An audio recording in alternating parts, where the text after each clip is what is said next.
अमित भैया पुरस्कार भेजोले बबुआ से तब विशाल भैया लड़का छोड़ जाना कि बढ़ जाना अच्छा बढ़ जाना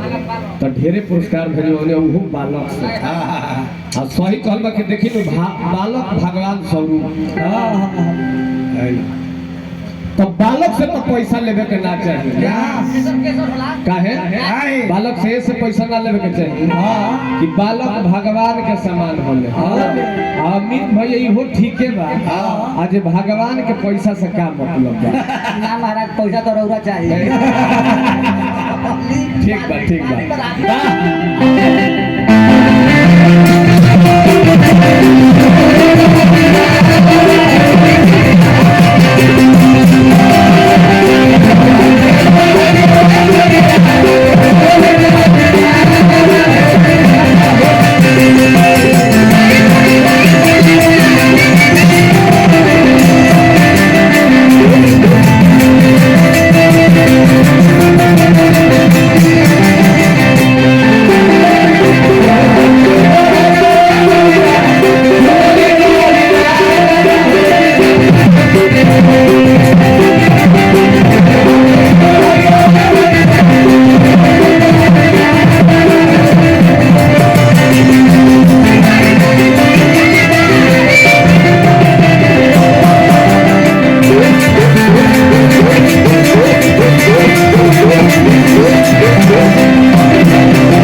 परम आदरणीय होने के प्रधान जी की तरफ से हजारों हजार रुपया का पुरस्कार सादर स्वागत अभिनंदन बंधन लड़के कहते के भाई हम सुनले बानी अब किथा में आइलो अरे धाम बनवलू तथा में आइलू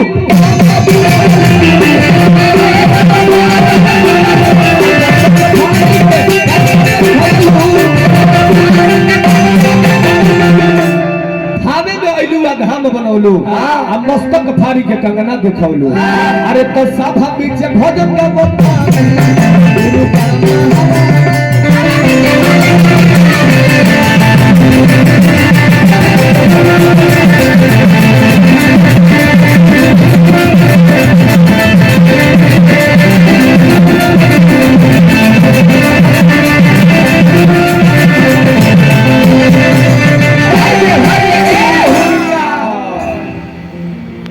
होने के महाराजा सिंह मुखिया जी हजारों हजार रुपया के पुरस्कार देनी जाई मुखिया जी प्रभु से निवेदन करो कि मेरी मुखिया बन डायरेक्ट मेरी विधायक हो जाए ओकरा बाद अच्छा हमने के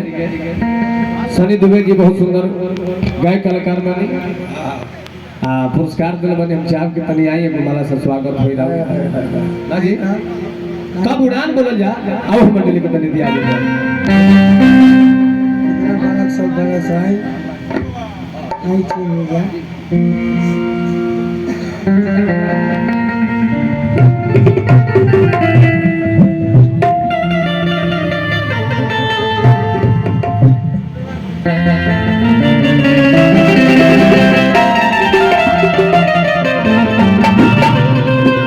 हमने के अमित भैया के ससुर बानी धर्मेंद्र सिंह जी जिला पार्षद बानी चाहब के तनी मंच पर आई तो एगो तनी माला से स्वागत होई राम हमनियो के तनी चिन्हब जना अमित भैया तो हनुमान जी से कहे के बा आहा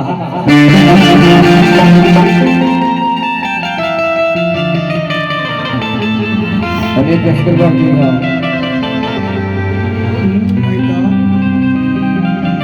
हनुमान जी से लड़का कहता है अकेलो जब करीला पुकारो आदि अंजना के ललनवा तनी आई है तनी आ जाए ना ना तनी आई है हमनी के अमित भाई के ससुर बानी जिला पार्षद बानी तो तनी एगो जोरदार ताली बजा दे सब जाई बन रही हजारों रुपए के पुरस्कार देने बने नारायण जी आपके दिन दुनिया चौगुना करी हनुमान जी से बढ़कर कहा करे अरे तब जब वो करीला पुकार अंजना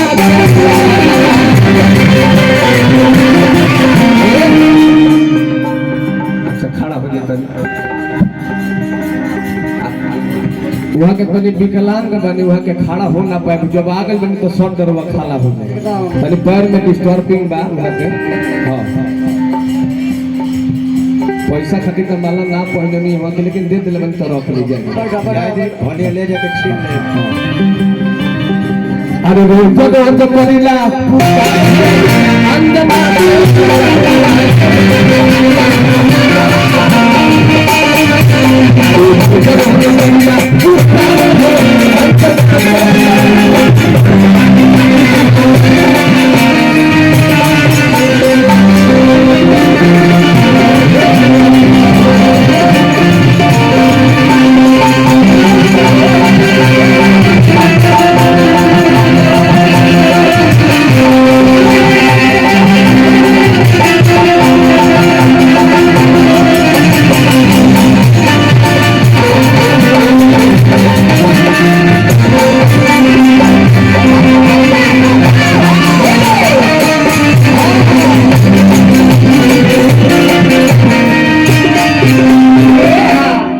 हनुमान जी का ऐसा भजन है देखे नो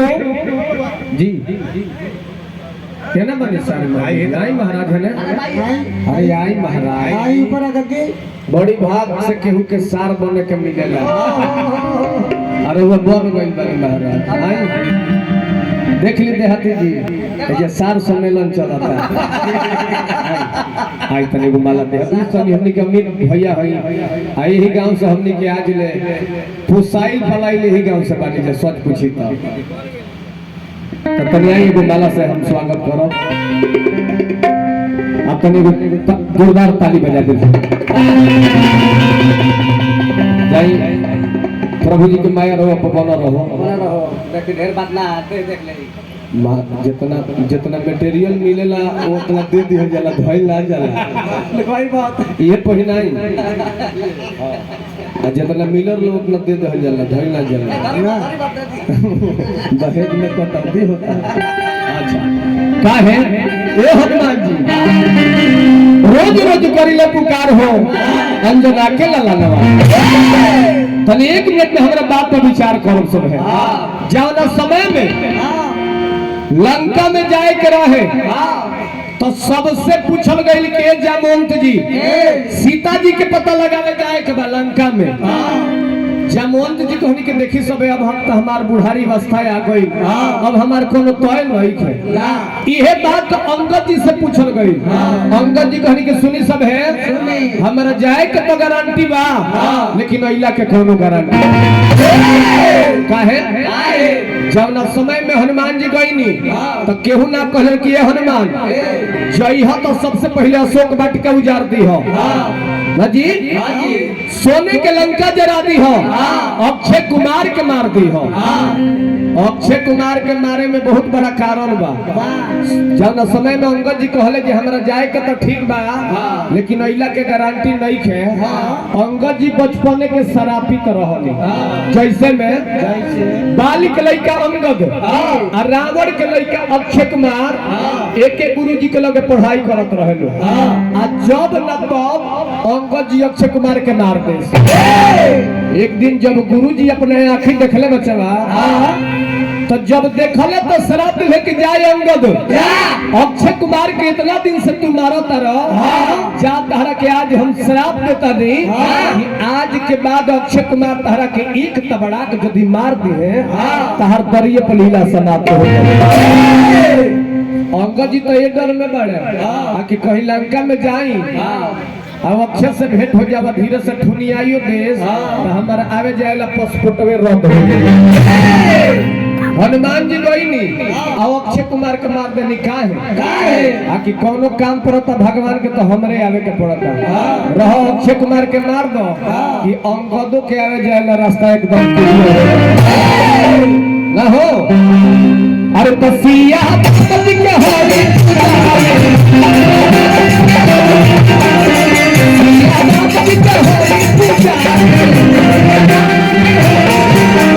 सेना में वही लहर लग जाती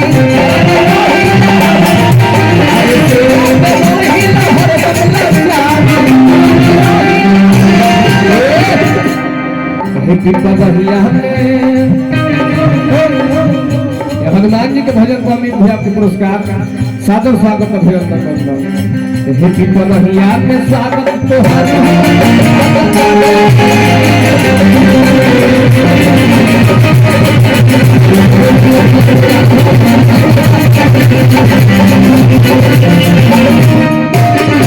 रोज रोज करिला अरे पुकारो अंजना के ललन हनुमान जी महाराज की